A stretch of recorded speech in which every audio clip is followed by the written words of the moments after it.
ዳማት ባላሻራ ያክሱም ዙፋን አልጋ ወራሽ ቅድማልም መንግስት ወጣኝ ቅድማልም ጥበብ ጠንሳሽ አማራን ስልጡን ህዝቦች የሃሮሃን የተጠበበ ሐውልት ያቁም መቅደስ ያነጽ ድንጋይ ፈልጠን አለጠርበብ። እንደምን አላችሁ? እንዴት ናችሁ? ደህና ናችሁ ሆይ? ሰላምታችን በአክብሮት እያቀረብን ቀጣይ ፕሮግራማችንን ደግሞ ስንገልጽላችሁ እናንተን በእጅጉ ወደፊት በማስቀደም ነው። አማራን ወደፊት ካላስቀደምን የህይወት ዋስትና አጠቃላይ አገር የሚባለው ነገር ሊኖር እንደማይችል በታሪክ ውስጥ ባለፍንባቸው ሂደቶች ሁሉ ማየት ይቻላል። ስለዚህ ይህንን ጉዳይ በምን ደረጃ ነው ዛሬ ማየት የፈለኩት ማቅረብ የፈለኩት የሚለውን ነው። ትኩረትና ውጤት፣ ትኩረት ታደርጋለህ፣ ውጤቱስ እና በትውልድ ላይ ያለው ሸክም፣ በዚህ ትውልድ ላይ ያለው ሸክምስ ምን ይመስላል የሚሉትንና የአንድነት ጉዳይ፣ በተለይ የአማራ ፋኖ የአንድነት ጉዳይ፣ እነዚህ በጣም ወቅታዊ ሁኔታዎች ሊታዩ የሚገባቸው በልሂቃኖችም እየታዩ ጉዳዩን በፍጥነት በዚህ አቅጣጫ እንዴት መሰለፍ ይቻላል የሚለውን እንዲያው እነዚህን ነገሮች ነው ለማቅረብ ዛሬ የማስበው። አንድ ነገር አይተን እንመለስ። አዲስ የወጣ ሙዚቃ አለ፣ ሙዚቃ ሳይሆን መዝሙር አለ፣ የትግል መዝሙር። ይህን የትግል መዝሙር በእውነቱ ከእናንተ ጋር ሆኜ በደንብ ብሰማው ደስ ይለኛልና ጎጃም አለን አለን፣ ወሎ አለን አለን፣ ሸዋ አለን አለን፣ ጎንደር አለን አለን፣ ህም ሃ አንዳበ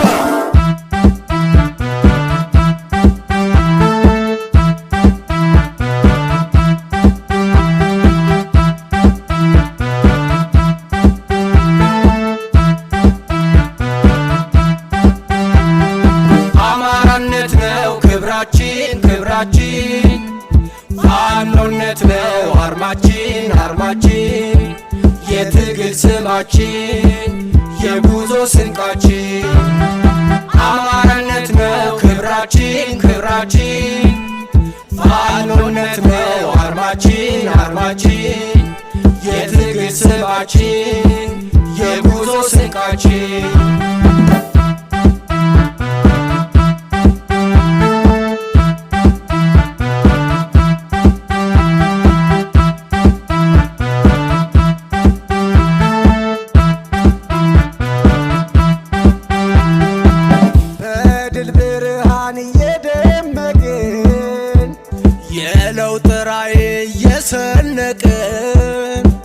ዴሽቃ መትረጊስ ታንክ ቢንጋጋ የድል ተጓዥ ነን ፈጽሞ አንሰጋ። ወደፊት ነው ወደፊት ነው ወደፊት በድል ብርሃን ወደፊት ነው ወደፊት ነው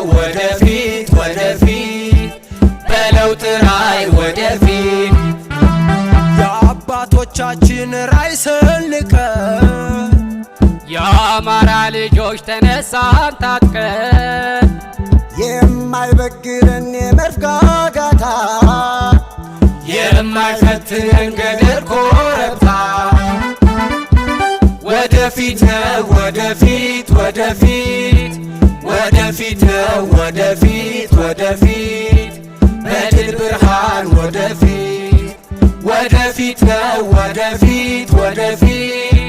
ወደፊት ነው ወደፊት በለውጥ ራዕይ ወደፊት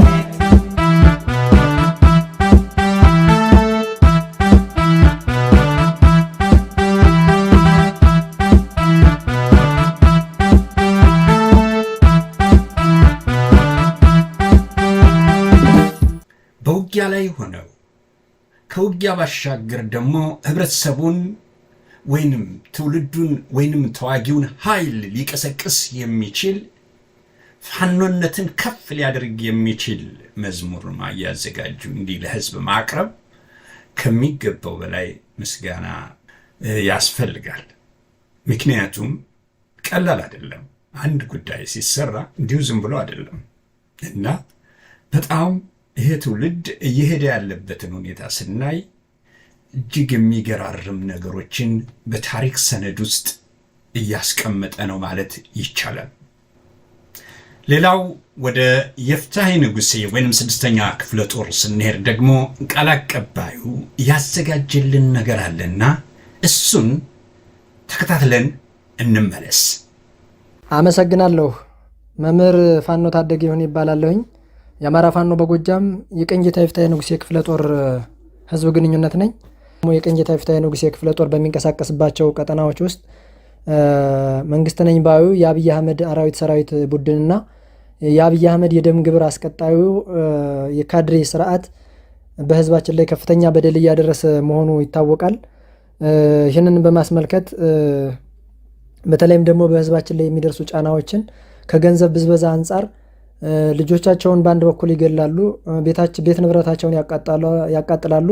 በሌላ በኩል ደግሞ ህዝቡ የአፈር ማዳበሪያን ተጠቃሚ እንዳይሆን እንኳ ከፍተኛ የሆነ የዋጋ ጭማሪ በማድረግ ህዝባችንን እየበዘበዘ ያለበት ሁኔታውን እና ሌላ ደግሞ በጤና መድን በኩል ከፍተኛ የሆነ የዋጋ ጭማሪ ተደርጎ ጤና መድን ሽፋን በማድረግ ከፍተኛ የሆነ ገንዘብ እየሰበሰቡ በመገኘታቸውና አስፋልት ላይ ኬላዎችን በመዘርጋት የተለያየ የገንዘብ ስብሰባ እያደረገ ስለሆነ ፈርጣጩ የአብይ አህመድ የወንበዴ ስርዓት አሁን ላይ መሸነፉን በአማራ ፋኖ መሸነፉን ስላመነ ነገ ካድሬዎቹ ፈርጥጠው የሚኖሩበትን ምቹ ሁኔታ ለማመቻቸት ይህን ጊዜ ካለው ህዝብ ላይ ጨፍጭፈን በድሮንም ካስጨፈጨፍ ነው በጀትም በመድፍም ከተጨፈጨፈውና የተረፈው ህዝብ ላይ የምንፈልገውን በጀት ደግሞ መሰብሰብ አለብን የሚል ስትራቴጂ ነድፈው እየተንቀሳቀሱ ያለበት ሁኔታ ነው ያለ። ይህንን የአማራ ፋኖ በጎጃም በተለይም የቀኝጌታ የፍታሔ ንጉሴ ክፍለ ጦር ስራ አመራሮቹ ቁጭ ብለው ከገመገሙ በኋላ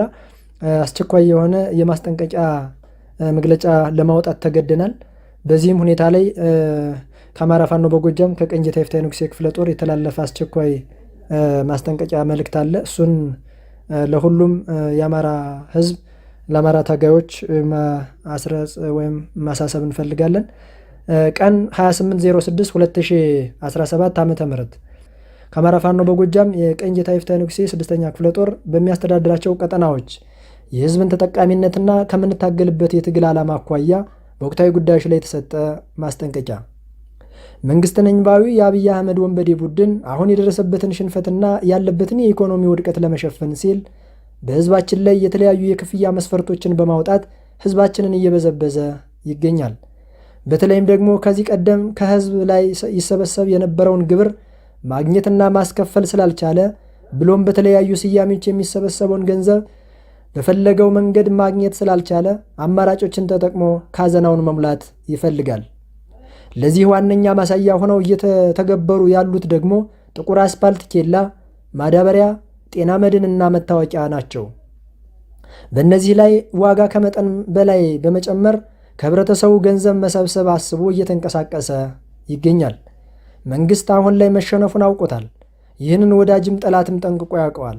በዚህ የተነሳ በተገኘው አጋጣሚ ሁሉ አስፓልት ላይ በመቅረጥ በማዳበሪያ ላይ ከፍተኛ ዋጋ በመጣል ጤና መድንን በመሰብሰብ በመታወቂያ ምክንያት ገንዘብ በመሰብሰብ ህዝብን እያማረረና እያሰቃየ ይገኛል።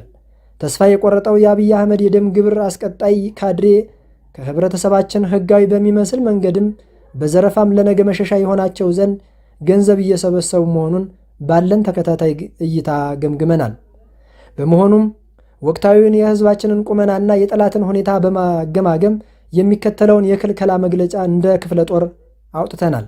አንደኛ፣ ከዛሬ የካቲት 28/06/2017 ዓ.ም ጀምሮ በቀኝጌታ የፍታሔ ንጉሴ 6ኛ ክፍለ ጦር የጤና መድን ክፍያ በየትኛውም ቀጠና ማለትም የፋኖ ኃይል በተቆጣጠራቸው ቀበሌዎች ብሎም የጠላት ኃይል በተቆጣጠራቸው ቦታዎች የሚኖር ሁሉ ምንም አይነት ክፍያ መክፈል የለበትም። ሲያስከፍል የተገኘ ብሎም ሲከፍል በተገኘ የትኛውም አካል ላይ እርምጃ የምንወስድ መሆኑን እናሳውቃለን። ሁለተኛ፣ ከዛሬ የካቲት 2806 2017 ዓ.ም ጀምሮ የቀኝጌታ ይፍታሔ ንጉሴ 6ኛ ክፍለ ጦር በሚያስተዳድራቸው ወረዳዎች ብሎም ቀበሌዎች ማዳበሪያ በተለመደው ዩኒየን ወይም ህብረት ሥራ ቦታዎች የተጠራቀመን ማዳበሪያ በትክክለኛው የዋጋ ተመን መግዛት ይቻላል። ከዛ ውጭ ጠላት ባለበት ቦታ ሄዶ መግዛት ፈጽሞ አይቻልም። አሁን ያለው የዋጋ ተመን ሆን ተብሎ የተለያዩ ክፍያዎች ተጨምረውበት ህዝባችንን ለመበዝበዝ የተደረገ ስለሆነ በወጣው የዋጋ ተመን መግዛት አይቻልም። በዚህ ዋጋ ሲሸጥ የተገኘ ብሎም ሲገዛ የተገኘ ሻጩም ገዢውም ይወረሳል። ህጋዊ እርምጃ የምንወስድ መሆኑን እናሳውቃለን። የማዳበሪያ አቅርቦትን በተመለከተ የአማራ ፋኖ በጎጃም አዲስ መመሪያ እስከሚያወጣ ድረስ በየትኛውም ቦታ ህዝባችን ማዳበሪያ ወዳለበት ቦታ ሄዶ ከመጠን በላይ በተተመነ ዋጋ መግዛት አይችልም። 3ኛ ክፍለ ጦራችን በሚንቀሳቀስበት ቀጠና ከጤና፣ ከቴሌ፣ ከባንክ፣ ከውሃ፣ ከመብራት፣ ከመንገድ ስራዎች፣ ከዩኒየን፣ ከህብረት ሥራ ማህበር ውጭ ያሉ የትኛውም የመንግስት መስሪያ ቤት ከዛሬ 28/06/2017 ዓ.ም ጀምሮ መክፈት ብሎም መስራት የማይቻል መሆኑን እንገልጻለን። ይህንን ተላልፎ በሚገኝ የትኛውም አይነት የመንግስት ሰራተኛ ላይ በስራ ቦታው ላይ ቢሮ ገብቶ ሲሰራ ቢገኝ ለሚወሰደው እርምጃ ክፍለ ጦራችን ኃላፊነት የማይወስድ መሆኑን እናሳውቃለን። 4ኛ የቀኝጌታ ይፍታሔ ንጉሴ 6ኛ ክፍለ ጦር በሚያስተዳድራቸው ወረዳዎች የክፍለ ጦሩ ቃል አቀባይ ብሎም በየወረዳው ያሉ የህዝብ ግንኙነት ኃላፊዎች የተሰራን የድልም ይሁን ሌላ ዜናዎች ሳያወጡ በሚዲያ ላይ የብርጌዶቻችንን ገድል አውጥቶ በሚገኝ የትኛውም የፌስቡክ፣ የቲክቶክ፣ የቴሌግራም፣ የዋትሳፕ ብሎም የዩቲዩብ ተጠቃሚዎች ላይ እርምጃ የምንወስድ መሆኑን እናሳውቃለን። በተለይም በብርጌዶቻችን አባል የሆናችሁ ፋኖች ያልተጠኑ ፎቶዎችን ካለ ትዕዛዝ ወደ ቲክቶክ ብሎም ፌስቡክ ላይ ስትለቁ ከተገኘ አስፈላጊው እርምጃ የሚወሰድ መሆኑን እናሳውቃለን። ከወንበዴው የአብይ አህመድ አራዊት ሰራዊት ቡድን ጋር እየተዋጋን የአማራን ህዝብ እያስተዳደር ነፃ በወጡ ቀበሌዎች ብሎም ወረዳዎች ህብረተሰቡ ሰላሙን እንዲያገኝ አስተማማኝ የጸጥታ መዋቅርን በመዘርጋት ትግላችንን ዳር እናደርሳለን። አዲስ አብዮት፣ አዲስ ድል፣ አዲስ ትውልድ፣ አዲስ አስተሳሰብ፣ አዲስ ተስፋ። በወንበዴዎች ወንበር የማይናውዝ አዲስ ትውልድ በክንዳችንና በአንደበታችን እንፈጥራለን። የአማራ ፋኖ በጎጃም የቀኝጌታ ይፍታሔ 6ኛ ክፍለ ጦር። አመሰግናለሁ። መምህር ታደግ ይሁኔን እያመሰገንኩ ወደ ሌሎች ደግሞ ስንገባ እንግዲህ መዳሰስ ያለብን ጉዳዮች በርካታ ናቸውና ወደ እነሱ እንዝለቅ። ታዲያ ትኩረት ምንድን ነው? ትኩረት በተለይ የአማራ ህዝብ በከፍተኛ ደረጃ ባሳለፍናቸው 3 አስርተ ዓመታት ከዛ በላይ ስልጣን ላይ ህወሓት ከመጣ ጊዜ ጀምሮ ለማለት ነው። በእነዚህ ዓመታት ውስጥ በቀጥታ አማራ በግልጽ ጥቃት ውስጥ የወደቀበት ነው። በግልጽ ማለት በስልጣን ደረጃ በህገ መንግስት ደረጃ ቅርጽ ተሰጥቶት በግልጽ ጥቃት የተፈጸመበት ጉዳይ በመሆኑ በየአደባባዩ በየስብሰባ አዳራሹ በተለያየ መንገድ ጨቋኝ ተጨቋኝ የሚለውን ነገር ለማብራራት እንዴት ይሰራ እንደነበረና አማራን ያገለለ ከየመስሪያ ቤቱ ማባረር፣ ከየቦታው ማፈናቀል፣ መግደል፣ አርባ ጉጉ በደኖ ድረስ ህፃናት በሰይፍ የተቀሉበትን ሁኔታ በወቅቱ አይተናል። ያ ነገር እስካሁን የቀጠለ ቢሆንም ይሄንን አቀጣጥለው እዚህ ደረጃ ሲያደርሱት ትኩረት በአማራው ጉዳይ ላይ ያደርጉ የነበሩ ጥቂቶች ናቸው። ማለት እንደ አማራ ቆሞ የለም ይህንን የመጣውን አጠቃላይ የጥፋት ተልእኮ መቀልበስ የሚቻለውና ማስቆም የሚቻለው እንደ አማራ ቆመን በመታገል ነው ብለው የተንቀሳቀሱ ከማዕድ ጀምሮ እንግዲህ የተንቀሳቀሱ በተለያየ መንገድ አይተናል። ይህ ጉዳይ አንዴ ሲነሳ ሲወድቅ በተለያየ መንገድ ሲሞከር ይህ ሁሉ ሳይሳካ ቆይቷል። እስከ ኤርትራ በረሃ ድረስ የአማራን እንቅስቃሴ ለማጉላትና ትውልዱ ወደፊት እንዲመጣ ለማድረግ እስከ ኤርትራ በረሃ ድረስ ኢዴሃን የሚል በማቋቋም ምን ያህል እንቅስቃሴዎች መደረጋቸው የትላንት ትዝታችን ነው። ታዲያ ይህ ሁሉ እየተከናወነ አሁንም በተለያየ መንገድ ለውጥ መጣ በሚል እንቅስቃሴዎች ሁሉ ሽባ የሆኑ የሄዱበትን ሁኔታ አይተናል። የተገኘ ነገር አልነበረም። ትግሉ ግን ውስጥ ለውስጥ አሁንም ግለቱ እንደተዳፈነ እሳት ጭሱ ውስጥ ለውስጥ ይጓዝ ነበር። ይሄንን ግለት ከውስጣቸው ያላጠፉ የትውልዱ ጀግኖች እያቀጣጠሉት ባገኙት አጋጣሚ ሁሉ እያቀጣጠሉት ትኩረት አድርገው ተንቀሳቅሰዋል። ይሄ ሀቅ ነው።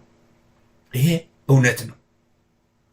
በተለይ በታሪክ አጋጣሚ የአማራ ህዝባዊ ኃይል ፋኖ የሚል አደረጃጀት መስርተው የዚህ ትውልድ አካሎች ይህን መስርተው ሁሉን አቀፍ የሆነ እንቅስቃሴ አማራ አቀፍ የሆነ እንቅስቃሴ ማድረግ ስለሚያስፈልግ ከጅምሩ የአማራ ህዝባዊ ኃይል ፋኖ በሚል አቋቁመው ወጣቱን የማንቃትና ወጣቱ ምንም ይሁን ምን መሳሪያ እንኳ ባይኖረው ሰልጥኖ ይዘጋጅ፣ ሰልጥኖ ተዘጋጅቶ የሆነ ነገር ወድቆ እንኳ ቢያገኝ እንዴት እንደሚጠቀምበት ማወቅ መቻል አለበት በሚል ከነ አርበኛ ዘመነ ካሴ እና ከሌሎች የሥራ አስፈጻሚ ጓዶቹ ጋር በመሆን ይሄን አይነት ትውልዱ እንዲደራጅ ሲቀሰቅሱ ነበር። እስከ ሸዋ ዘልቋል፣ እስከ ወሎ ዘልቋል፣ እስከ ጎንደር ዘልቋል። ያ ጉዳይ ወጣቱን የማሰልጠን ጉዳይ፣ ወጣቱን የማደራጀት ጉዳይ ትክክል ነው ብለው ያመኑ በወቅቱ በሚችሉት መንገድ ሲያከናውኑ ነበር። ያ አሁንም እንዲድበሰበስ እንዲመታ ከፍተኛ የማጥፋት ፋኖን የማጥፋት ስራ በተሰራበት ሰዓት የአማራ ህዝባዊ ኃይል ፋኖ ግንባር ቀደም ሰለባ የሆነበት ሁኔታ አይተናል። በየእስር ቤቱ 17,000 ፋኖ ታሰረ፣ 20,000 ፋኖ ታሰረ፣ ይህን ያህል ደርሷል እያልን በወቅቱ ስንገልጽ ነበር። ይህ መስዋዕትነት እየተከፈለ ነበረ። በየቦታው ይሄ መስዋዕትነት እየተከፈለ ነበረ። አሁንም ለማዳፈን በከፍተኛ ደረጃ ተሰራ። ይህ እንቅስቃሴ ነበረ ሲከናወን የቆየው። ታዲያ በዚህ እንቅስቃሴ ውስጥ እነ ዘመነ እስር ቤት በገቡበት ሰዓት መጨረሻ ላይ እና አስረስ ማረ ደግሞ ጫካ በነበሩበት ሰዓት የሚያከናውኑትን ጉዳይ በየአቅጣጫው የሚችሉትን ማድረግ ነው።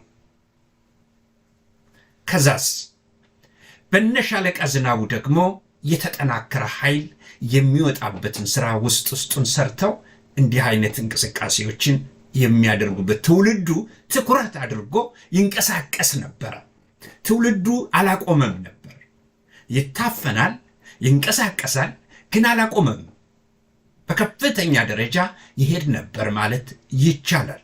ማለት በከፍተኛ ደረጃ ነው ብለን ባንለውም ግን በፍጹም መዳፈን ያልቻለ እንቅስቃሴ ይከናወን ነበር። ታዲያ ትኩረት ይሄ ትኩረታቸውን ከእንቅስቃሴው ከትግሉ ላይ ትኩረታቸውን በፍጹም ለአንድ ደቂቃ እንኳ ዞር ያላደረጉ የዚህ ትውልድ አካሎች ውጤት ላይ ለማድረስ ችለዋል። ዛሬን እንድናይ አድርገውናል። ዛሬ ላይ እንዲደርስ አድርገውታል። ይሄ ሀቅ ነው። ይሄ እውነት ነው። ታዲያ ይህ ትውልድ እንዲሁ አይደለም ታሪካዊ ስራ እየሰራ መሆኑን እንዲሁ አይደለም የምንገልጸው፣ ከተጨባጭ ከእውነቱ ጋር በማገናዘብ ነው። ትላንት የተሳደደ ትውልድ ነው። በዓመታት ውስጥ የተሳደደ ትውልድ በዓመታት ውስጥ ከ10ኛ ክፍል እንዳያልፍና የኮብልስቶን ድንጋይ ደርዳሪ እንዲሆን አማራ የተደረገበት ሁኔታዎችን አይተናል። ያንን ሁሉ ተሟግቶ ያንን ሁሉ ጥሶ ነው እዚህ ደረጃ የደረሰው። ታዲያ ዛሬ የደረሰበት የእድገት ደረጃ ስናየው እጅግ የሚያስመሰግንና ታሪክም ነው። መሃል ላይ በቅሎ መሃል ላይ ያደገ መሃል ላይ የጎመራ ነው።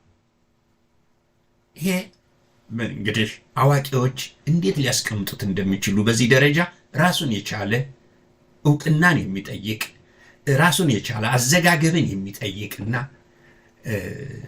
ብዙ ነገሮችን መዳሰስ የሚጠይቅ የዓለምን እንቅስቃሴ በተለይ የለውጥ እንቅስቃሴ መዳሰስ የሚያስፈልግ ስለሆነ ይሄ ለባለሙያዎች የሚተው ነው።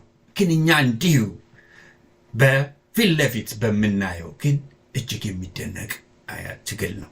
በዓለም ታሪክ እንዲህ መሃል ላይ በቅሎ እንዲህ አይነት ሁኔታ የተሰራ ነገር የለም። ምናልባት የዩክሬን ኦሬንጅ አብዮት የሚለው ምናልባት የህዝብ እንቅስቃሴ ያለምንም ጠበንጃ ሲፈጸም አይተናል። የትጥቅ ትግል ግን በእንዲህ አይነት መንገድ እስከ አፍንጫው የታጠቀን ኃይል ማለት በሌለው መሳሪያ ባገኛት ነገር ታግሎ እዚህ ደረጃ ማድረስ እና እዚህ ደረጃ የደረሰ ትጥቅ ማሟላት በጣም የሚገርም ነው። ስለዚህ የነገው ነገር ፍንትው ብሎ ነው የሚታየው። ውጤቱ በጣም ኃይለኛ ነው። ውጤቱ የሰለጠነ ጦር ኃይልን የመገንባት ደረጃ ላይ ያደረሰ ነው። ውጤቱ የነገን ራዕይ አጠቃላይ የአማራን የህልውና ትግል ብቻ አይደለም፣ እንደ ሀገር ወደፊት ምን ሊገጥመን ምን ሊሆን እንደሚችል እያሳየን ነው። ብሩህ ተስፋ የሚያሳይ እንቅስቃሴዎችን እያየን ነው። በዚህ መካከል ላቀርብ የምፈልገው አንድ ነገር አለ። በዚህ ውስጥ ምን አለ? እስኪ አንድ ነገር አይተን እንመለስ። በተለይ ትግሉን ስናነሳ በትግሉ ውስጥ ምን እየተሰራ ነው የመጣው? ከጅምሩ የጅምሩ የአማራ ህዝባዊ ኃይል ፋኖን አይተናል። በፋኖ አደረጃጀት ደረጃ በተለይ የአባይ ሸለቆ ብርጌድ ምን ነበረ? ይህንን ሰሞኑን ሲያስመርቁ ለሁለተኛ ዙር ሲያስመርቁ ሁለት የአማራ ፋኖ በጎጃም አመራሮች የሰጡት ገለጻ አለ። በህዝብ ግንኙነት ወይንም በህዝብ ግንኙነት መምሪያ ኃላፊ ፋኖ ማርሸት ፀሐውና እንዲሁም በአማራ ፋኖ በጎጃም በምክትል ሰብሳቢና የፖለቲካ ዘርፍ ኃላፊው አስረስ ማረ ምንድን ነበር የገለጹት? ሐቅ ነው፣ እውነት ነው። ይሄ እውነት በእውነቱ ልንሰማው ይገባልና ቀንጨብ አድርጌ እነዚህን ነገሮች ለማቅረብ እፈልጋለሁ። ከዛ በኋላ በዛ ላይ ተንተርሼ የማቀርባቸው በትውልዱ ላይ ያለው ሸክምስ ምንድን ነው የሚለውን የምናይበት ይሆናል። የአንድነቱን ጉዳይም እንደዚሁ አስመልክቶ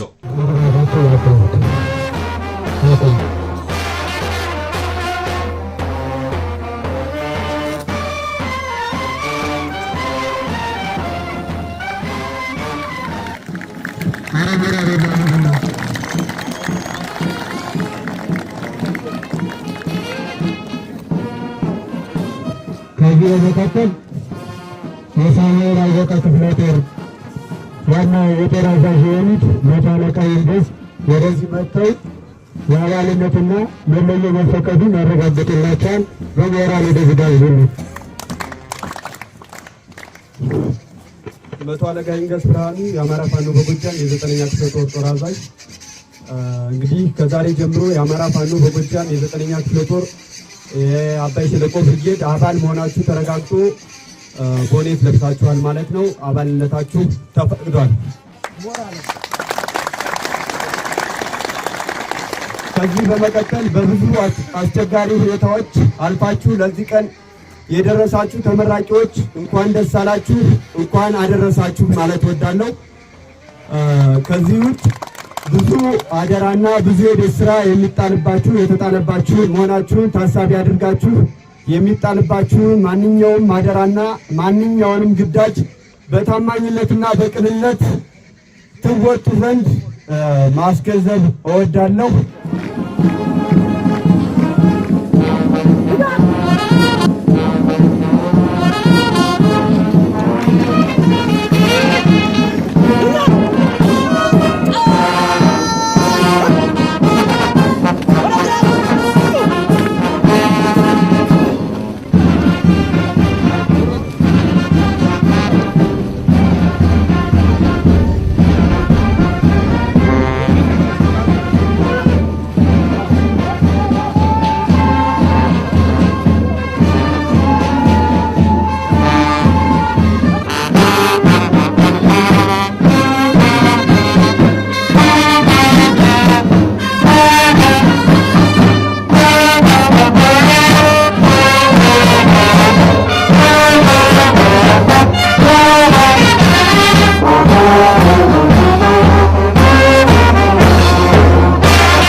ከተገጠመው የመጥፋት አደጋ ለመውጣት በእጁ ያለውን ሁሉ መጠቀም የዚህ ዘመን ታሪካዊ ግዴታው ነው። አማራ አሁን ላይ 3 ነገር በእጁ አለ። አንደኛ በደሙ ባጥንቱ ታሪክ መቀየር የሚችል ሀብቱን፣ ዕውቀቱን፣ ጉልበቱን ሳይሰስት ለዚህ ትግል መዋል የሚችል የመታገል አቅም ያለው በብዙ ሚሊዮን የሚቆጠር ህዝብ አለው። ሁለተኛ ያልተነካ የተፈጥሮ ሀብት አለው። ሶስተኛ 1000 ዓመት አማራን በዱር በገደሉ በምክር ቤት ወንበሩ በየዓለሙ ሊያታግል ሊቀሰቅስ ሊያዋጋ መስዋዕትነት ሊያስከፍል የሚችል የትግል ኮዝ አለው። እነዚህን 3 ነገሮች አጣምረን አቅማችንን አሟጠን ተጠቅመን ይህንን በአማራ ህዝብ ላይ የተጋረጠውን የመጥፋት አደጋ ለአንዴና ለመጨረሻ ጊዜ መቅረፍ አለብን።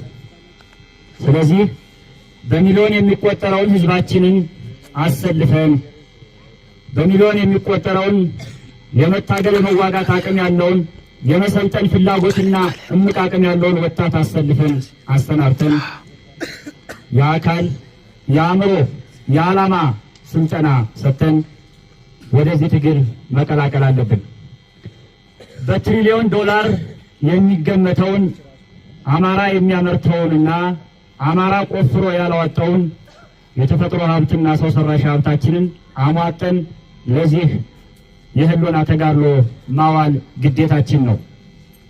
በአማራ ህዝብ ላይ የደረሰውን የርስት መገፋት ማንኛውንም አይነት የህልውና አጣብቂኝ እንደ ትግል ምክንያት ሌት ተቀን በመቀስቀስ ትውልዱን ርዕዮተ ዓለም በማስታጠቅ ከመጥፋት አደጋ ለመታደግ የትግል ኮዛችንን መገፋታችንን መጨፍጨፋችንን ውክልና ማጣታችንን ባይተዋርነታችንን ለመላው ህዝባችንና ለመላው ዓለም በማስተዋወቅ ለሺህ ዓመታት የዘለቀ ኮዛችን አድርገን ህዝባችንን ነፃ ማውጣት ግዴታችን ነው። ይህ የትግል መንገድ ለማክሸፍ አብይ አህመድ በርካታ የሳቦታጅ መንገዶችን ሲጓዝ ቆይቷል። በርካቶችን በእውቀታችን፣ በጥበባችን፣ በጀግንነትና በጭካኔያችን፣ በብስለታችንና በአመራር ጥበባችን አልፈናቸዋል። ከነዚህም መካከል አንደኛ ፋኖ መሳይ ኃይል በማቋቋም የውሸት አርበኞች በመፍጠር እውነተኛውን የትግል መንገድ ወደ ተሳሳተ አቅጣጫ በመውሰድ ይህንን ሚሊዮኖች የተሰለፉበትን ዋጋ የተከፈለበትን ትግል በአጭር ለማስቀረትና ፍሬ አልባ ለማድረግ ከፍተኛ ጥረት ሲያደርግ ቆይቷል። ይህንን በእኛ በመሪዎቻችሁ በእናንተ በተዋጊዎች ጀግንነት ተፋልመን ቋጭተነው አሰናብተነዋል። ሁለተኛ ተከታታይነት ያለው የስነ ልቦና ግርፋት ወይም ሳይኮሎጂካል ቶርቸር ለመፈጸም አብይ አህመድ ጃውሳ፣ ጽንፈኛ፣ ነፍጠኛ፣ ሽፍታ፣ ዘራፊ የሚል ለአማራ ህዝብ ቅጥል ስም በመስጠት ፋኖነትን ከክብሩ ከስሙ ከከፍታው አውርዶ አማራን ክብር አልባ ስም አልባ አድርጎ በሌላው ህዝብ ላይ አሳንሶ አንኳሶ ለማየት ከፍተኛ ርቀት ሲሄድ ቆይቷል። ይህንንም በደምና ባጥንታችን በበሳል የአመራርነት ጥበባችን አክሽፈን ታሪክ አድርገን ጃውሳነት መሸለያ መፎከሪያ የጀግንነት ምልክት ፋኖነት በከፋን ጊዜ በተበደልን ጊዜ ጠላት በወረርን ጊዜ ጠላታችንን እጁን ቆልመመን ጉሮሮውን ይዘን ጥለን ያመጣውን መሳሪያ ቀምተን ነፃ የመውጫ መንገዳችን መሆኑን አሳይተናል። ሶስተኛ የሰላም ባለቤት ሰላም አስፋኝ ሰላም ወዳድ የመሰሉ ሐሰተኛ ተቋማትን በመፍጠር ለምሳሌ የሽግግር ፍትህ፣ የሰላም ኮሚሽን፣ የምክክር ኮሚሽን የሚባሉ የውሸት ተቋማትን በመፍጠር የአማራ ህዝብ የትግል ምክንያቶች በአጭሩ ከሽፈው ውጤት እንዳያመጡ ለማድረግ ከፍተኛ ጥረት እያደረገ ነው። ይህንንም አንድ ጊዜ የሽግግር ፍትህ፣ ሌላ ጊዜ የሰላም ካውንስል ሲፈልጉ የምክክር ኮሚሽን እያሉ የሚመጡ ኃይሎችን የህዝብ አጀንዳ የሌላቸው የብልጽግናን ወንበዴ ስርዓት ለማስቀጠል የተቋቋሙ መሆናቸውን ለህዝባችን ከመንገርና እውነተኛውን ናሬሽን ለህዝባችን ከመስጠት አልፈን እነሱ ሚና አልባ ትግል ጠላፊ የወድን ፍላጎት አራማጅ መሆናቸውን አሳይተን አንጠርጥረን ጥለናቸዋል። አራተኛ በጦርነት ላይ ጦርነት በማወጅ የአማራ ህዝብ የትግል ኮዝ ያዋለደውን አብዮት ለማክሸፍ የአማራን ህዝብ ጥያቄና የአማራን ህዝብ የጦርነት መስዋዕትነት ወደ ጥቃቅን አንድነትና ወደ ጥቃቅን ጥያቄ ለመቀየር ሲል አብይ አህመድ በቀኝ በኩል በሶማሊያ በግራ በኩል በኤርትራ ጦርነት አውጆ አማራውን በጦርነት ድጋሜ ብሔራዊ ጥሪ አድርጎ ለማስፈጀት ከፍተኛ ዝግጅት እያደረገ ነው። ይህም አንደኛው የአብይ አህመድ የሳቦታጅ አካል ሲሆን አማራ ከእንግዲህ የሚዋጋው ለህልውናው፣ ለነጻነቱ፣ ለክብሩና ለማንነቱ ኢትዮጵያ ውስጥ ለሚመሰረተው ዴሞክራሲያዊ ህዝብን ያቀፈ አንድነትን የሚሰብክ ህዝባዊ መንግስት እንጂ አብይ አህመድ በሚባል መሀይም ወንበዴ በሚያውደው ጦርነት ውስጥ አብራራው ይዞ እያቀራራ የሚሄድ አይደለም። የአማራ ወጣት ይቅርና አንድም የአማራ ገበሬ እንደማይኖር አስረግጬ መናገር እፈልጋለሁ። ከእንግዲህ በኋላ ክላሾቻችን፣ ብሬኖቻችን፣ ዲሽቃዎቻችን፣ ሞርተሮቻችን የሚውሉት አምባገነንነትን፣ ጨፍጫፊ ስርዓትን፣ ኢፍትሐዊነትን ለመዋጋት እንጂ የሰውን ሉዓላዊ ሀገር የሰውን ድንበር ጥሶ ለመግባት አይሆንም። የመጨረሻው አብይ አህመድ እጁ ላይ ያለውን ማዳበሪያን፣ ሸቀጥንና ሌሎች ለማህበረሰብ መገልገያ የሚውሉ ግብዓቶችን አንደኛ በተጋነነና በውድ ዋጋ በመሸጥ፣ ሁለተኛ በተለያዩ አካባቢዎቻችን እንዳይገቡ በማድረግ ህዝብን ለመነጣጠልና በፋኖ ምክንያት ይሄ ጉዳት ደረሰባቸው ለማስባል ከፍተኛ ጥረት እያደረገ ነው። አብይ አህመድ እጅ ላይ ያለው የሚለውን ሸቀጥና ማዳበሪያ ሲያስቀር እኛም እጃችን ላይ ጤፍና ስንዴ፣ ባቄላና ሌሎች አዝርቶች አሉ። በአዲስ አበባና በሌሎች ከተሞች በግራም ከሚሸጠው ወርቅና በጎጃም ገበሬ በኩንታል ከሚሸጠው የህልውና አስቀጣይ ከሆነው ጤፍ ዋጋው የትኛው እንደሚበልጥ በቅርቡ እናያለን። በአንገት ተንጠልጥሎ በጌሮ ተይጦ በመስመር ከሚዋቡበት ግራም ወርቅና እንጀራና ዳቦ ሆኖ ህይወት ከሚያስቀጥለው ጤፍ የቱ እንደሚበልጥ በቅርቡ ህዝባችንም ዓለምም ኢትዮጵያ ውስጥ ሲከሰት እናያለን።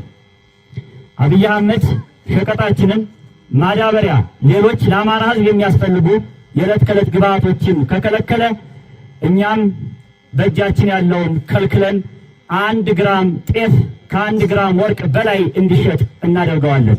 ይህ የማይቀር ሀቅ ነው። ማርሸት በተናገረው ላይ ትንሽ ማለት የምፈልገው ነገር አለ። ምክንያቱም አንድ እውነት አለ። ያ እውነት ምንድን ነው? አማራው ሀቅም አለው። ሀቅሙ ምንድን ነው? ትኩረት አድርጎ ሰርቷል። ትኩረቱ ብሎ መጥቶ ዛሬ ላይ ደርሷል። ዛሬ ውጤት እያየ ያለበት ሁኔታ ነው ያለው። ውጤቱ ይሄው ጉልበቱን ሀቅሙን አስተባብሮ በወራሪውና አጠቃላይ በአገዛዙ ላይ ማድረግ የሚፈልጉትን ነገር ማሳየት እንደሚችሉ ነው የገለጸው። ይሄ ሀቅ ነው፣ ይቻላል። ከአማራ ክልል ተብሎ በተከለለው ውስጥ ያለውን ነገር ማስቆም ይቻላል። ያኔ ፋኖ አዲስ አበባ ድረስ መሄድ አይጠበቅበትም ባይነኝ። ህዝቡ ራሱ አብይን እንደ ዩክሬን አብዮት ህዝቡ ራሱ ቤተ መንግስት ይገባል። ሚኒሊክ ቤተ መንግስት ገብቶ አንጠልጥሎ ያወጣዋል። ያ ሊያደርጉት ይችላሉ። ይሄንን ህዝቡ ራሱ ብዙ ታምር መስራት ይችላል። በባዶ እጁ ብዙ ታምር መስራት ይችላል አዲስ አበባ ላይ። ይሄ ሁሉ ያ ሁሉ የሚያደርጉት ቅዠት፣ ያ ሁሉ ብልጽግና በዚህ ወጥቶ ብልጽግና በዚህ ምናምን እያለ የሚለው የኦሮሞማ ነገር ሁሉ ባዶ ይቀራል። ስለዚህ ሀቅ አለው፣ እውነት አለው። ካቆሙት ማድረግ የሚችሉትን ካደረጉ ፋኖች ተአምር የተለየ በዓለም ላይ ደግሞ እጅግ የሚገርም ሁለተኛው ታምረኛ ጉዳይ ይሆናል። ይሄ የሚያስፈልገው ወደ መጨረሻ የምመጣበት የአማራ ጉዳይ ላይ የአንድነት ጉዳይ ላይ እዛ ላይ ነው። ቁልፉ ማሰሪያው ያለ እዚያ ላይ ነው። ያ እንዳይሆን ደግሞ ምን እንደሚሰራ እሱን የምንነጋገርበት ይሆናል እና ማርሸት ካህን ባነሳው ላይ እጅግ ገራሚ ነገር ነው። ወርቅን ልታጌጥበት ትችላለህ። ወርቅን ፈለገው ነገር ሙሉ በሙሉ ልትለብሰው ትችላለህ። ግን አንተ መኖር አለብህ። ያለ ማድረግ ስትኖር ነው። ከሌለ የለህም። አንተን የሚያኖርህ ግን የተፈጥሮ እንትኖች አሉ አይደል? መብላት አለብህ፣ መጠጣት አለብህ፣ ውሃ ማግኘት አለብህ። ስለዚህ ይህን ጉዳይ ማሳየት ይቻላል። ስለዚህ ይሄ ትውልድ በውጤት ላይ የተመረኮዘ ስራ የሚሰራ ነው። ለዚህ ነው ይሄ ትውልድ እየሄደበት ያለው ሁኔታ። ስለዚህ አጠቃላይ ፋኖ ቦታ ከሌለው ማሰልጠን ይቻል ነበር ወይ? አንዳንዶቹ ፋኖ የያዘው ነገር የለም እኮ የት ነው ያለው እንዴ? ጫካ ሆኖ ይላል። ጫካ ከህዝብ ጋር እኮ ነው ያለው አይደለ? ከህዝብ ጋር እየተወያየ ነው። የድሮን ጥቃቱን፣ የአውሮፕላን ጥቃቱን፣ የሄሊኮፕተር ጥቃቱን፣ የመድፍ ጥቃቱን፣ የእግረኛ ሰራዊት የሚቻለውን ነገር ሁሉ፣ የሞርታር ጥቃቱን፣ ይህን ሁሉ እኮ እየተከላከለ በሚያስፈልገው ጊዜ እየደመሰሰ ነው እኮ የሚያከናውናቸው። ሲያሰለጥን የት ሰማይ ላይ አላሰለጠናቸውም። ኤርትራ ልኮ አላሰለጥናቸውም፣ ወይ ወደ ሱዳን ወይንም ጅቡቲ ወይንም ወደ ሶማሌ ልኮ አላሰለጥናቸውም። የሚያሰለጥነው መሬቱ ላይ ነው። ይሄ የማይታየው ወይ በተፈጥሮ የደነዘዘ ወይንም ደግሞ እነ አብይ ጭንቅላቱን መጣው የሰለቡት መሆን መቻል አለበት። እንዲህ አይነት የሚያስብ ማለት ነው እንጂ ፋኖ ስራ እየሰራ ነው። ፋኖ በተግባር እያከናወነን ያለው ውጤት እያየን ነው። ውጤቱ ነገ አገር መረከብ የሚችል ኃይል እያሳዩን ነው። በዛ ደረጃ ማየት ያስፈልጋል ባይ ነኝ።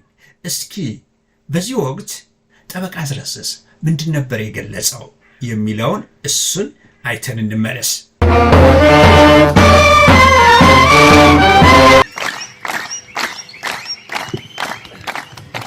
አባይ ሸለቆ አለን ወይ? እንግዲህ ሰዓቱና ሁኔታው ስለማይመች ብዙ ነገር ላልናገር እችላለሁ። ባለችን ነገር ውስጥ ግን ስሜቴን ማውጣት እፈልጋለሁ። እናንተ የሀብቴ ቸሬ፣ የጓድነት የእምነት ወራሾች፣ የሙሉቀን አደራው የጽኑ ወንድማችን የመንፈስ ወራሾች፣ የጀግናው ደፋሩ ፍጹም መርሻ ልጆች እንኳን ለዚህ ቀን አደረሳችሁ አደረሰ ማለት ነው። አባይ ሸለቆ ሲመሰረት የአባይ ሸለቆ ዘብ የሚል ስያሜ ነበር የመጀመሪያው ምስረታ። በኋላ ከአማራ ህዝባዊ ኃይል ስያሜ ጋር ስለተመታታና የድርጅት ቅርጽ ስለያዘ ነው ወደ ብርጌድነት የተቀየረውና በትክክልም ዘብ የሚለውን ቃል የምታሟሉ የአማራ ፋኖ በጎጃም ዘቦች፣ የአማራ ፋኖ በጎጃም ብቻ ሳይሆን የአማራ ፋኖ ተጋድሎ ዘቦች በመስዋዕትነታችሁ፣ በደማችሁ፣ በጽናታችሁ ድርጅቱንም ትግሉንም የጠበቃችሁ በጣም የምኮራባችሁና የምወዳችሁ ወንድሞቼ እንኳን ለሁለተኛ ዙር የኮማንዶ ስልጠና አደረሳችሁ አደረሰን ማለት ፈልጋለሁ። ከዚህ በፊት ስልጠና የሚባለው ነገር እንዲሁ በወራት በሳምንታት የሚደረግ ነበር። አሁን ፕሮፌሽናል አርሚ እየገነባን ያለነው። ጦርነት የብዙ ነገሮች ድምር ውጤት ነው። ምናልባት የተኩስ ልውውጡ የሰዓታት የቀናት ጉዳይ ሊሆን ይችላል። ትልቁ ነገር አስተዳደራዊ ስራው፣ የሎጂስቲክስ ስራው፣ የኃይል ግንባታ ስራው፣ የፖለቲካ ስራው፣ የዲፕሎማሲ ስራው፣ የህዝብ ግንኙነት ስራው። የኃይል ግንባታ ስራ በዋናነት ስልጠናን ማዕከል ያደረገው ነው። በየቦታው የሚሰለጥነው ኃይል ዓለም አይኑን ከፍቶ የሚመለከተው ጠላት አይኑ እያየ ጆሮ እየሰማ ለ6 ወራት ለ7 ወራት ደረጃውን የጠበቀ ፕሮፌሽናል አርሚ እያፈራን ያለንበት ወቅት ላይ ነው የምንገኘው። እዚህ ደረጃ ለመድረስ ከአባይ እስከ አባይ ብዙ ቦታ ተንከራተናል፣ ብዙ ጣውረድ አይተናል። እኔና ጓደኞቼ ዛሬም ሌላ ፈተና ይገጥመናል፣ ነገም ፈተና ይገጥመናል። እንደምናሸንፈው ግን በእናንተ ፊት በድጋሚ ላረጋግጥላችሁ ፈልጋለሁ። የምንታገለው ፊታችን የቆመውን የብልጽግና ጠባቂ ወንበር ጠባቂ ሰራዊት ለመደምሰስ ብቻ አይደለም። የምንታገለው የአማራን ህዝብ ህልውና በዘላቂነት ለማስጠበቅ ነው። የአማራ ህዝብ ህልውና በዘላቂነት የሚጠበቀውና የሚከበረው ደግሞ በኢትዮጵያ ሰማይ ስር የአማራ ህዝብ መብት የሚከበርበት ነፃነታችን የተረጋገጠበት የፖለቲካ መዋቅር ሲገነባ ብቻና ብቻ ነው። ያ እንዲሆን ኃይል ያስፈልገናል።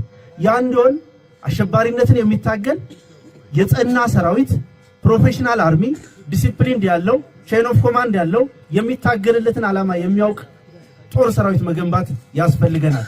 እሱን እየተገበርን ያለን ዓለም ይህንን ሰራዊት ስንገነባ ሲያይን ለ6 ወራት ለ7 ወራት አሰልጥነን አስመርቀን አደራጅተን አስታጥቀን ለውጊያ የምናበቃበት ነፃ ቀጠና ያለን መሆኑን በተግባር የምናረጋግጥበት ብልጽግና ቀጠናው ላይ ምንም አይነት ቁጥጥር የሌለው መሆኑን በተግባር የምናይበት ከ30 ሚሊዮን በላይ የአማራ ህዝብ ደህንነቱን ዋስትናውን በእኛ ላይ ጥሎ እምነቱን በእኛ ላይ ጥሎ አብሮን እየሰራ መሆኑን የምናረጋግጥበት ቁልፍ መሳሪያችን ነው።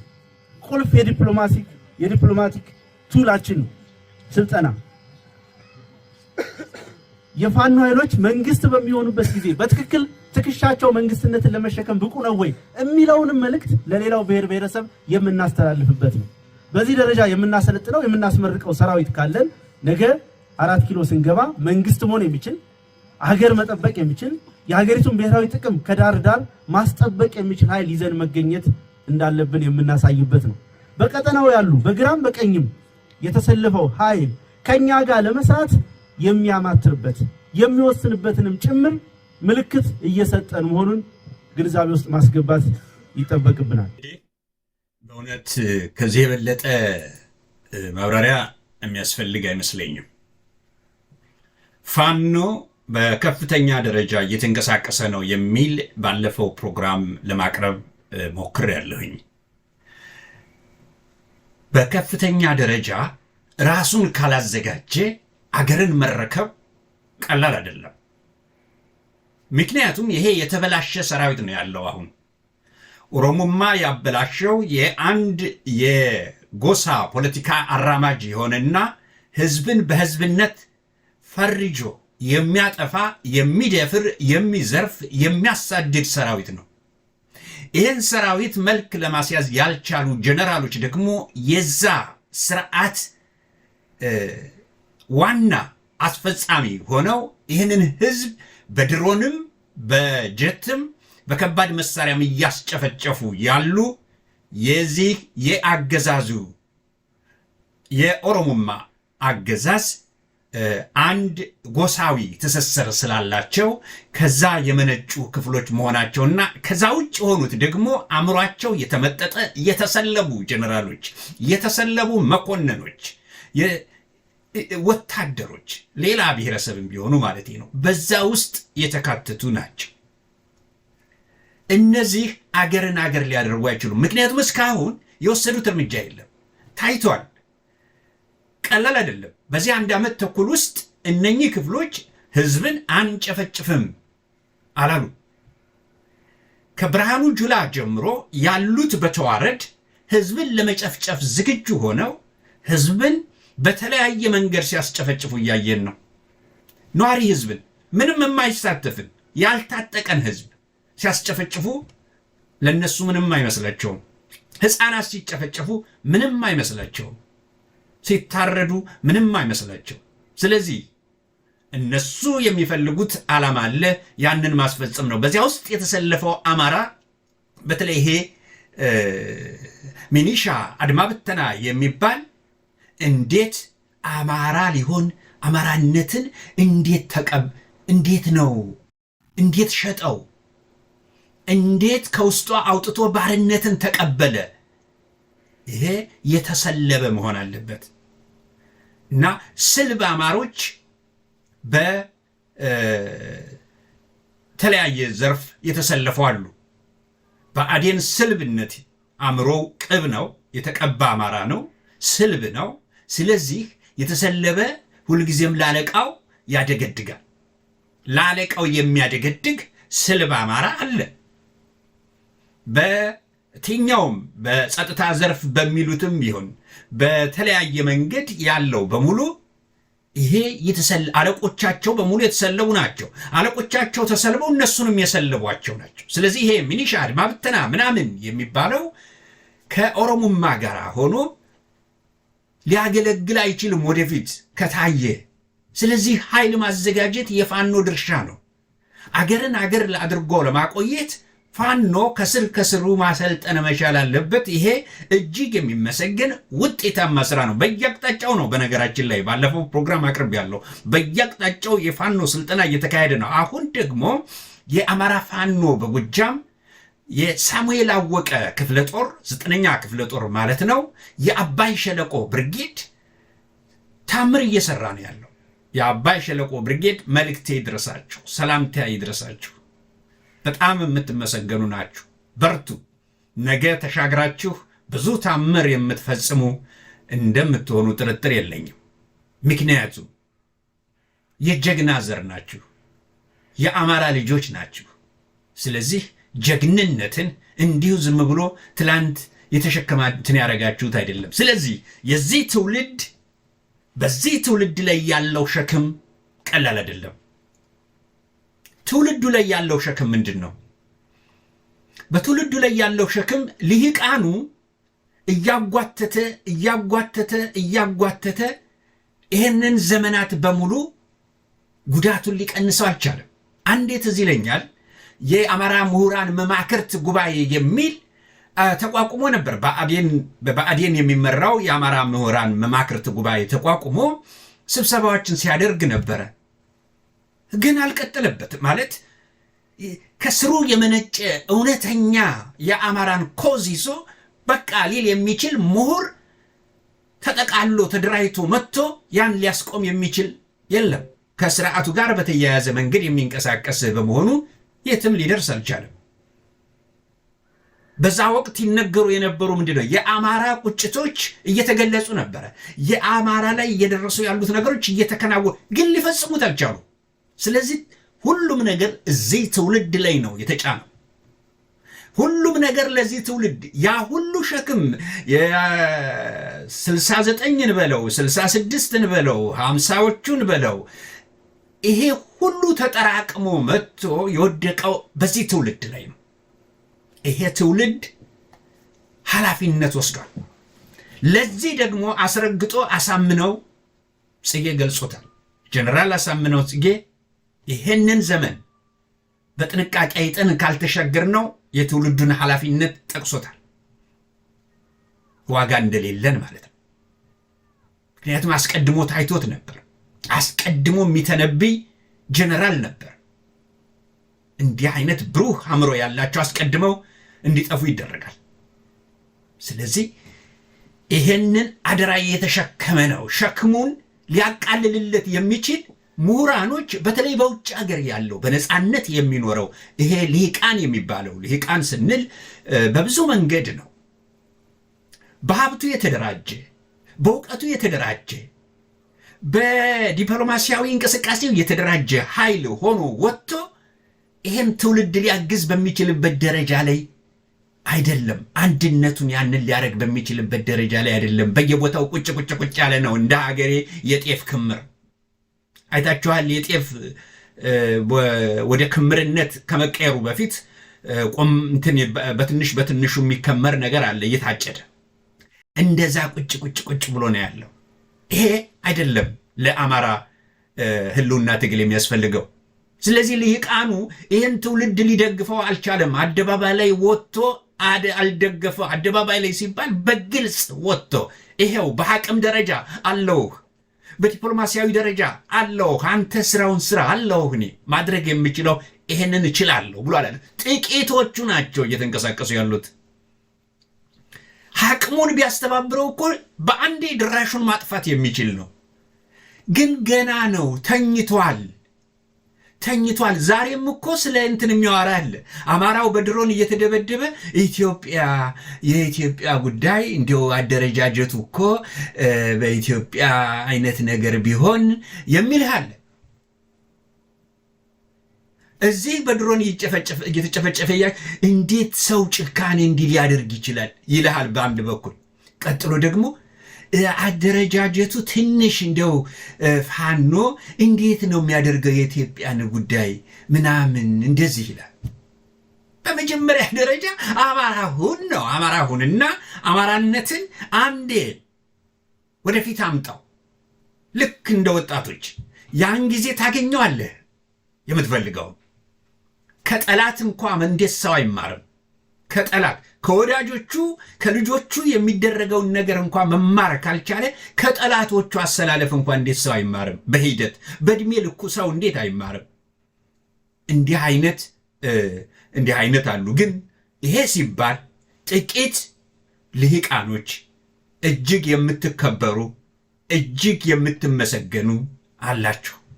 እናንተን ታሪክ ያወሳችኋል። እናንተን ወደፊት በየፈርጁ ትውልዱም ያነሳችኋል ብዬ አምናለሁ። ትውልዱም እንዲሁ ዝም ብሎ የሚያልፋችሁ ነው ብዬ አላምንም። በትክክል ቦታችሁን ይሰጣችኋል ብዬ አምናለሁ።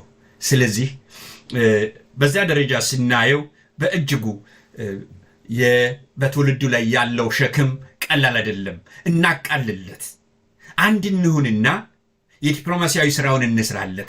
አንድ እንሁንና በኢኮኖሚ በጣም በጠነከረ መንገድ ዓለምን ሊያስደንቅ በሚችል መንገድ እንርዳው።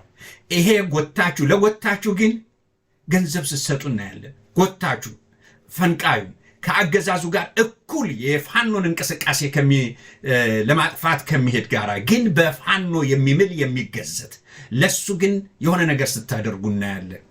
ይሄ እጅግ በእውነት በጣም በትውልዱ ላይ ሸክም እያበዛችሁበት መሆኑን እናያለን። እንዴት ሰጣለሁ እንዴ? እዚህ እየተከናወነ ያለው እንደዚህ ነው። ለምንድን ነው በቀጥታ ማድረግ የሚገባኝ ለዚህ ትውልድ ነው ብሎ ማድረግ የማይቻል ብዙ ነገሮች አሉ። ወደፊት የምንገልጻቸው ዛሬ ጸጥ ያልሁባቸው ዝም ያልኋቸው ጉዳዮች አሉ። ተጠናቀው እስኪያልቁ ድረስ ዝም ያልኋቸው ጉዳዮች አሉ። ወደ አደባባይ ይዣቸው የማወጣቸው ጉዳዮች ይኖራሉ። መጀመሪያ ጥይታቸውን ይጨርሱ። አንዳንድ ጉዳዮች አሉ። ስለዚህ ዋሻው አልወድም፣ ብዙ የሚያዋሽ አልወድም። ከእውነት ጋር ግን የሚጣላ ሰው ቢኖር ማለት ከእውነት ጋር የፈለገው ቢሆን የሚል ሰው በጣም ያስደስተኛል። ባልወደው እንኳ ማለት ነው፣ እኔ ባልግባባውም ከእውነት ጋር የሚቆም በጣም ያስደስተኛል። ስለዚህ መሆን ያለበት እውነት ነው። እውነትን ወደፊት እናስቀድምና በዚህ ትውልድ ላይ ያለውን ሸክም ለማቃለል እንስራ፣ እናግዘው፣ ከጎኑ እንቁም። ይሄን ነው ልል የምችለው። አንድ ተጨማሪ በእውነቱ የአርበኛ ጠበቃ አስረስ ማረን አጭር አሁንም በአባይ ሸለቆ ብርጌድ እኔ ክፍለ ጦር ነው የሚመስለው እኮ ራሱን የቻለና በእውነቱ በጣም የሚገርም ነው።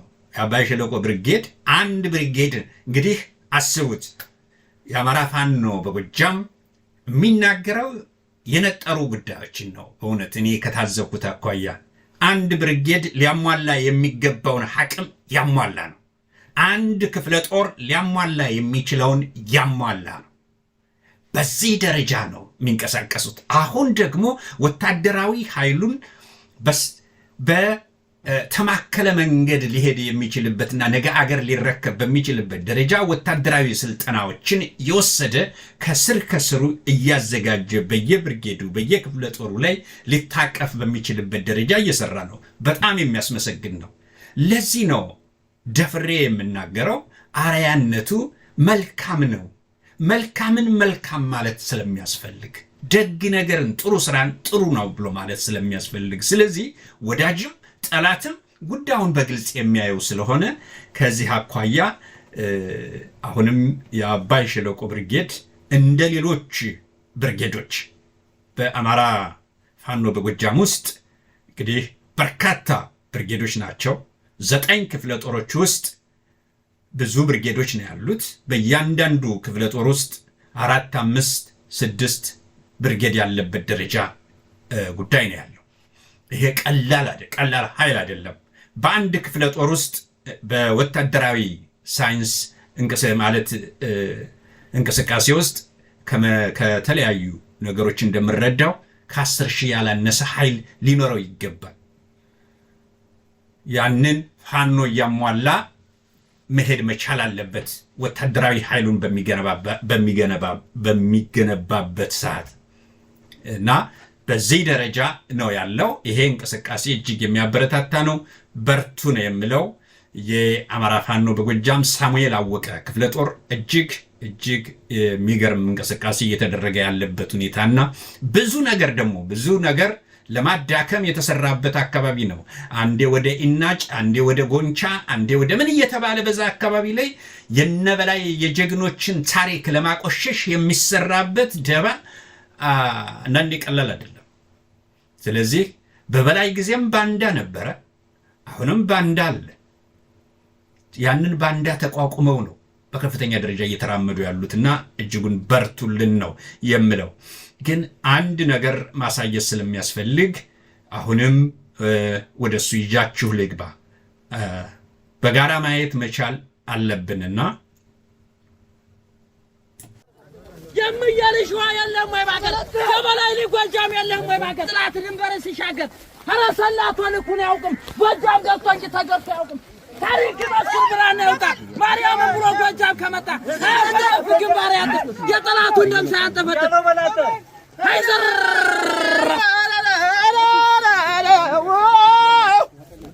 ገማና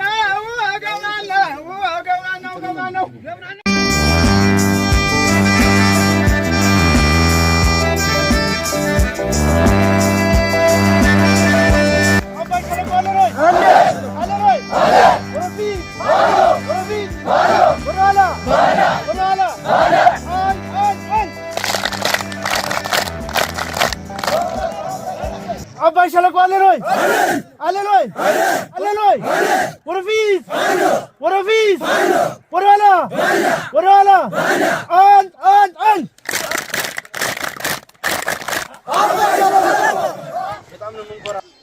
በየቀኑ ያፈገፈገ በየቀኑ ቀጠናውን እየለቀቀ በስነ ልቦና ሙሉ በሙሉ እየተሸነፈ ያለበት ወቅት ላይ ነው የምንገኘው ይህ ይሆን ዘንድ የፈጣሪ ፍቃድ ከመሆኑ ባሻገር የናንተ ጽናት የናንተ አንድነት ከምንም በላይ ወንድማማችነትና ቅንነታችሁ ለዚህ አድርሶናል እኛም ፈጣሪ በፈቀደልን ልክ ይህ ትግል ባለቤት እንዲኖረው ይህ ትግል ማንንም አልፎ ያጅ እንደሚዘግነው የመንገድ ዳር እሸት ሳይሆን ባለቤትና እረኛ እንዳለው መሪ እንዳለው ትውልድ እንዳለው ትግል እንዲሆን የምንችለውን ሁሉ አድርገናል ዋጋም ከፍለንበታል ዛሬ ያየን ያለነው የዋጋችንን ፍሬ ነው በርግጥ ምን ከፍለው ዋጋ በዚህ የሚቆም አይደለም ገና ብዙ ስራ ይጠብቀናል ገና መስዋዕትነት ይጠብቀናል እንደምናሸንፍ ግን እርግጠኞች ነን እየኮራንም ጭምር እንደ ትውልድ ብቻ ሳይሆን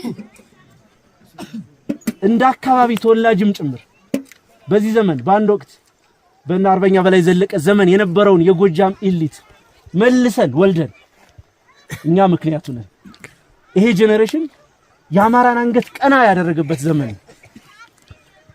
አማራ ጠመንጃ ለማንሳት እልፍ ዓመታት ፈጅቶበታል በርካታ ዓመታትን አሳልፏል በተለይ ከቅኝ ግዛት ወረራው ዘመን ጀምሮ ጸረ አማራነት አጀንዳ ሆኖ ጸረ አማራነት የፖለቲካ መስመር ሆኖ እዚህ ሀገር ላይ ህገ መንግስቱ ነው የእያንዳንዳችንን ጉሮሮ አንቆን የነበረው ያንን ለመቀልበስ ብዙ ጣውረዶች ታይተዋል አብዮት በሚባለው የግራ ዘመም እንቅስቃሴ ወቅት አንቱ የተባሉ የአማራ ምሁራን ጀግኖቻችን ወታደራዊ ኤሊቶቻችን የፖለቲካ ኤሊቶቻችን ያለቁበት የቀይ ሽብር ነጭ ሽብር ዘመን በአማራ የትውልድ ቅብብሎሽ ውስጥ ትልቅ ሽንቁር ጥሎ ያለፈበት ዘመን ነው። ትልቅ የትውልድ ክፍተት ተፈጥሮ በዚህ የትውልድ ክፍተት መካከል ቲፒኤልኤፍ ወይም ህወሓት የሚባለው ኃይል በቅሎ የነበረውን የአማራ ጥላቻ ወደ ህግ ቀይሮት ያለማንም ሃይባይ 30 ዓመት ሙሉ ተደቆሰናል። 30 ዓመት ሙሉ በገዛ ሀገራችን ባይተዋር ሆነናል። በገዛ ሀገራችን ተሳደናል፣ ተቅበዝባዥ ሆነናል። ዛሬ እኔና እናንተ ያንን ታሪክ የሚቀለብስ ጠመንጃ አንስተናል። እንኳን የዚህ ትውልድ አካል ሆናችሁ እንኳን የዚህ ትውልድ አካል ሆንኩ። ብዙዎች ይሄንን እድል አጣውት ብቻቸውን እየተብሰለሰሉ እያዘኑ እየተቆጩ አልፈዋል። የቅርብ ጊዜዎቹን እነ ጀነራል አሳምነውን ጨምሮ ትውልዱ በተገቢ ሁኔታ ስላልተነሳ ስራም ስላልተሰራ የሚቆጩን እንቁ መሪዎቻችንን አጠናል። ዛሬ ያ ዘመን ላይደገም አክትሟል። ዛሬ ዓለም ሁሉ እየመሰከረ ያለው በምስራቅ አፍሪካ ራሱን ፋኖ ብሎ የሚጠራ የአፍሪካ ቀንድን ጂኦፖለቲክስ ባላንስ የሚጠብቅ ኃይል ፈጥረናል። ይህ ኃይል እንዲፈጠር ዋጋ ከፍላችኋል፣ ዋጋ ከፍለናል። ብዙ ወንድሞቻችን ህይወታቸውን ሰጠዋል። ብዙ ወንድሞቻችን ኑሯቸውን አጎሳቅለዋል፣ ቤተሰባቸውን በትነናል። ነገር ግን ደስ እያለን የምንከፍለው መስዋዕትነት ነው። ህዝባችን ከጫፍ ጫፍ ጎጃም ውስጥ ከአባይ እስከ አባይ ስትንቀሳቀሱ እናቶች ማቅ ለብሰው ኮት ሱሪ ለብሰው ዋጋ ተከፍሎበት ያለ ትግል ነው። ያ ሁሉ ዋጋ የሚመነዘረው በእናንተ ጽናት፣ በእናንተ ዲሲፕሊን፣ በእናንተ የዓላማ ሰውነት ብቻ ነው። ማንም ሊመጣላችሁ አይችልም። ከዚህ በኋላ በኢትዮጵያ ሰማይ ስር የሚኖር የደህንነት ጉዳይ፣ የጸጥታ ጉዳይ፣ የፖለቲካ ጉዳይ፣ የኢኮኖሚ ጉዳይ በእኛ እጅ ይወሰናል። መሪያችን ከዚህ በፊት እንደተናገረው አርበኛ ዘመነ ካሴ ማንም ወደደም ጠላም መጪው ታሪክ በእኛ እጅ ይጻፋል ብሎ ነበር። ከ2 ዓመት ከ3 ዓመት በፊት ምንም ሳይኖረን አንድ ክላሽ ይዘን ለወይን የተናገረው ነገን እናይ ስለነበረ እየጻፍነው ታሪካችንን በወርቅ ቀለም በደም እየጻፍነው ከ50 ከ60 ዓመት በፊት እነከሌ እንዲነበሩ የሚባለው ታሪክ ልክ እናንተ አሁን ያለፋችሁበት እኔና እናንተ ያለፍንበት ያለነው ወቅት ነው። በጣም በሚገርም ሁኔታ በአንድ ዓመት ከ6 ወር ውስጥ በዓለም ታሪክ እንደዚህ አይነት ሸማቂ ኃይል በዚህ ደረጃ ራሱን አደራጅቶ በዚህ ደረጃ የመንግስትነት ቁመና ይዞ ያለበት የዓለም ታሪክ የለም። እርግጠኛ ሆኑ። በዚህ የትኛውም የብሔርተኝነት ትግል በሶስተኛ ሀገሮች ድጋፍ በሆነ ሸለቆ ወይ በረሃ ውስጥ የሚመሰረት የሚመራ ራሱን ቀስ እያለ የሚያሳድግ ነው። እኛ ግን አብዮቱን ከከተማ ነው የጀመርነው። አሁንም አብዮቱን ከተማ ውስጥ ሆነን ነው እየመራ ነው ያለነው። በአንድ ዓመት ከ6 ወር ትግል ውስጥ 80% አማራ ክልል የሚባለውን ቀጠና ህዝቡና ተሪቶሪውን ኮንትሮል ማድረግ ችለናል። በአንድ ዓመት ከ6 ወር ጊዜ ውስጥ ዓለም አቀፍ አጀንዳ መሆን ብቻ ሳይሆን ዲፔንደብል ኃይል የትኛውም ኢትዮጵያ ውስጥ ፖለቲካ የሚሰራ ኃይል ፋኖ የሚባለው ኃይል ጋር መነጋገር መወያየት እንዳለበት እንዲያውቅ አድርገናል። ነገር ግን ሁሉም ነገር በተሰመረለት መንገድ ይሄድ ዘንድ አሁንም ዋጋ መክፈል ያስፈልገናል። ከውስጥም ከውጭ እኛ እድለኞች ነን። ህዝብ መሃል ነው ያለነው። ህዝባችን በአማራነቱ የማይደራደር ሆኗል። በእኛም ስራ የአማራ ብሔርተኝነትን የትውልዱ ሪዮት እንዲሆን አድርገናል። ትውልዱ ትጥቅ እንዲያነሳ፣ ጠመንጃ ማንሳት ብቻ ሳይሆን አንስቶ መዋጋት እንደሚቻል አፍሪካ ውስጥ አሉ ከሚባሉት የመከላከያ ኃይሎች መካከል አንዱ የሆነውን በዓለም ላይ የመጨረሻ የተባለውን የሚሊተሪ ቴክኖሎጂ ድሮን የታጠቀን ሰራዊት ፊት ለፊት ገጥሞ ማሸነፍ፣ መማረክ፣ ማንበርከክ እንደሚቻል አሳይተናል። ከዚህ በኋላ ወደ ኋላ የሚባል ነገር ባይኖርም እያንዳንዷ ቀን መሽታ በነጋሽ ቁጥር ግን የምታስከፍለን ዋጋ እንዳትኖር ትግሉን በፍጥነት በሰዓቱ በትክክለኛው ጊዜ መቋጨት ያስፈልገናል። ትግሉን በሰዓቱና በትክክለኛው ጊዜ መቋጨት እጅግ ወሳኝ ነው። በጣም ወሳኝ ነው። እውነት ነው። ስለዚህ አርበኛ አስረስ የገለጸው ብዙ ቁም ነገሮችን ነው። እነዚህ ቁም ነገሮች ደጋግመን ብንሰማቸው እናተርፍባቸዋለን እንጂ የፋኖን አጠቃላይ እንቅስቃሴ እንዴት እየተካሄደ እንዳለ መጪውንም ያገናዘበ የዛሬውንም ያለፍንበትንም ሁኔታዎች አገናዝቦ የሚንቀሳቀስ መሆኑን ነው የሚያሳየን። ስለዚህ የአማራ ፋኖ በጎጃም በከፍተኛ ደረጃ እየተንቀሳቀሰ መሆኑን እንዲሁም በአራቱም አቅጣጫ በሌሎችም አቅጣጫዎች ያለው እንቅስቃሴ በከፍተኛ ደረጃ እየሄደ ያለበት ሁኔታ ነው። ትኩረቴን የአባይ ሸለቆ ብርጌድ በእጅጉ የሳበውና አርያነቱ በሌሎች አካባቢም በአንደኛ ክፍለ ጦር ብንሄድ በከፍተኛ ደረጃ እየተንቀሳቀሰ ነው። በሶስተኛ ብንሄድ፣ በአምስተኛ ብንሄድ፣ በስድስተኛ ብንሄድ፣ በሁለተኛ ክፍለ ጦር ብንሄድ፣ በሰባተኛ ክፍለ ጦር፣ በስምንተኛ ክፍለ ጦር የሚገርም ታምር እኮ ነው። በጣም የሚገራርም እንቅስቃሴዎች ናቸው። አራተኛ ክፍለ ጦር አሁን ገንዘብ የተለያዩ ነገሮችን የዘራፊው የዘረፈውን ከየድሃው ላይ የዘረፈውን ገንዘብ ሁሉ የሚያስመልሱበት አይነት ሁኔታ እኮ እያየን ያለ ነው። ዘርፎ ዘራፊ ኃይልን የተሰማራው ዛሬ በኢትዮጵያ ደረጃ እንደ ሀገር ሰራዊት አለኝ ማለት የሚከብዳል። ለዚህ ነው ጀነራሎች ኢትዮጵያዊ ጀነራል የላትም። ኢትዮጵያ ጀነራል የላትም በፍጹም። ኢትዮጵያ መኮንኖች የሏትም። ኢትዮጵያ ሆዳሞች የተሰለቡ ምናምን እና ለአንድ ብሔረሰብ ያገዙ የሆነ ጎሳ የቆሙ ጀነራሎች አሉ፣ መለዮ የለበሱ እንደ ሀገር እንደ ህዝብ ግን የማይቆረቆሩ። ስለዚህ ዘራፊ ሰራዊት ህዝብን የሚያህል ነገር የአማራን ህዝብ የሚያህል ነገር እንዲደፈር ልጃገረዶች እንዲደፈር ያደርጋሉ፣ ይዘርፏቸዋል፣ ሰላም ወጥተው አይገቡም። በተለያየ መንገድ እነሱ ላይ ነው። በአየር ቢሄዱ ሰላማዊ ህዝብ ላይ ነው፣ በምድር ቢሄዱ ሰላማዊ ህዝብ ላይ ነው።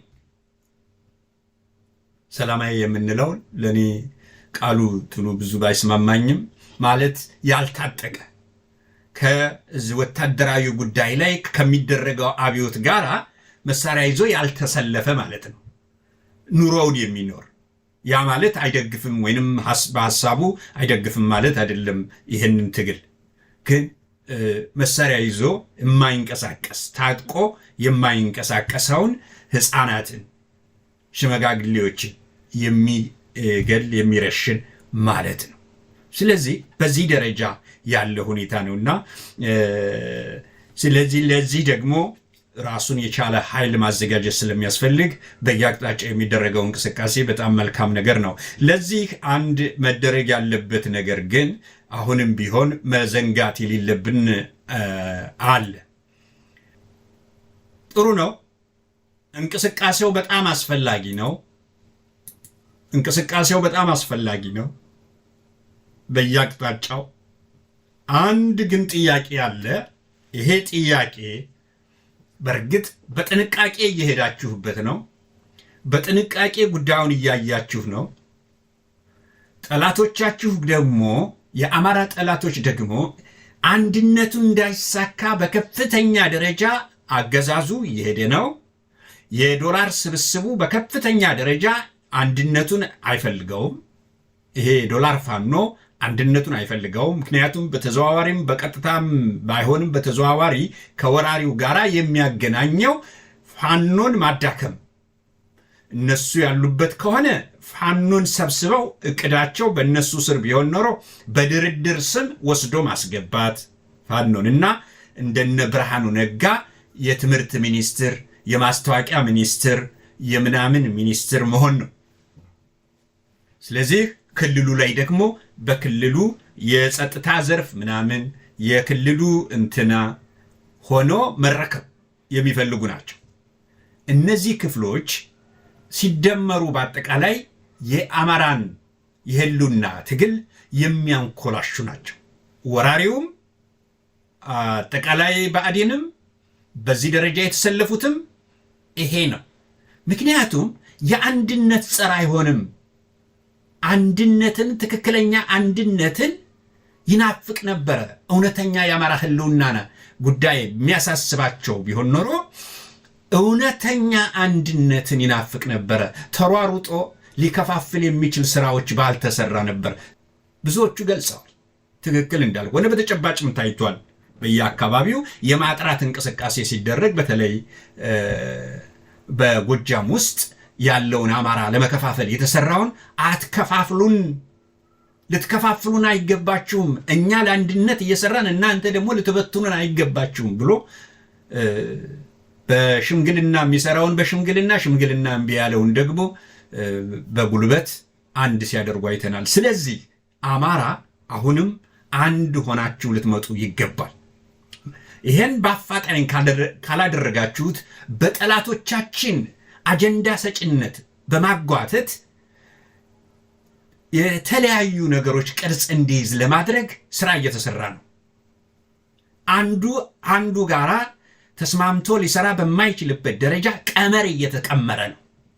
ይሄንን ልክ ትግሉን እዚህ እንዳደረሳችሁት ይሄን በጣጥሳችሁ አልፋችሁ ፋኖች በየትኛውም ጎንደር ያላችሁ፣ ወሎ፣ ሸዋ፣ ጎጃም፣ ወለጋ አንድ ልትሆኑ የምትችሉበት አንድ የጋራ መጠሪያና በዓለም አቀፍ ደረጃ አንድነታችሁን ልታበስሩ የምትችሉበት ፋኖ አንድ ነው። ከዛ በኋላ ያለው አየለ ጫሚሶ ይሆናል ማለት ነው። አየለ ጫሚሶ ቅንጅትን ሲታሰር አየለ ጫሚሶ እኔ ነኝ ወኪል ብሎ ነው የመጣው። ስለዚህ እነዚህ አየለ ጫሚሶችን ከዛ ህዝቡ ማድረግ የሚችለውን ከዛ በኋላ ያደርጋል። እናንተ ህዝቡን ቀድማችሁ ህዝቡን ጥያቄ ቢቻል ቀድማችሁ ነበር። አሁን ግን ህዝቡ እየጠየቀ ነውና የህዝብ ጥያቄዎች በየአቅጣጫው ስላሉ ይሄ ማለት ምንድነው? ለፋኖ በማሰብ ነው። ለፋኖ እንቅስቃሴ በማሰብ ነው። ትግሉ እንዳይጠለፍ በማሰብ ነው። በአወናባጆች ብዙ ነገር እንዳይደርስ ከማሰብ ነው። ስለዚህ ይሄንን በምትችሉት መጠን እንደው በተቻለ መጠን በፍጥነት የአማራ አንድነትን ጉዳይ ትኩረት ብትሰጡልን መልካም ነው። በአራቱም አቅጣጫ ያላችሁ ፋኖች ይሄን ብታደርጉልን በእጅጉ ደስታን ይሰጠናል። አንድ ሁኑ። በአንድ ቀን የምታውጁትን ታውጃላችሁ። በአንድ ቀን የምትሰሩት በርካታ ነገር ይኖራል። ስለዚህ ይሄንን ለማድረግ ብትሞክሩልን እጅግ ድሉን ወደፊት ያራምደዋልና በዶላር የማይሸጥህ ኃይል በራሱ የተማመነ በድህነቱ ታግሎ ማሸነፍ የሚችል ፋኖ ይሄ ነው የሚያስፈልገው። ስለዚህ ይሄንን ይዞ መሄድ ያስፈልጋልና በቅርብ ጊዜ አንድነታችሁን አሳዩን። በተረፈ እንግዲህ በቀጣይ ፕሮግራማችን እስከምንገናኝ እስከዛው አስተያየታችሁን ላኩልን፣ በቴክስት ማሴጅ አስቀምጡልን፣ የምትደውሉ ደውሉልን፣ በኢሜል አድራሻችን ላኩ። ሁሉንም እናስተናግዳለን። በቀጣይ ፕሮግራም እስከምንገናኝ እስከዛው ሰላም ሁኑልን። መልካም ጊዜ። ገዢ ያልደፈረን ባህል ጠላት ያልበደለን አማራነትን ተላብሰን አማራነትን ተኩለን ነፃ ህዝቦች እንደነበር ነፃ ህዝቦች እንሆናለን።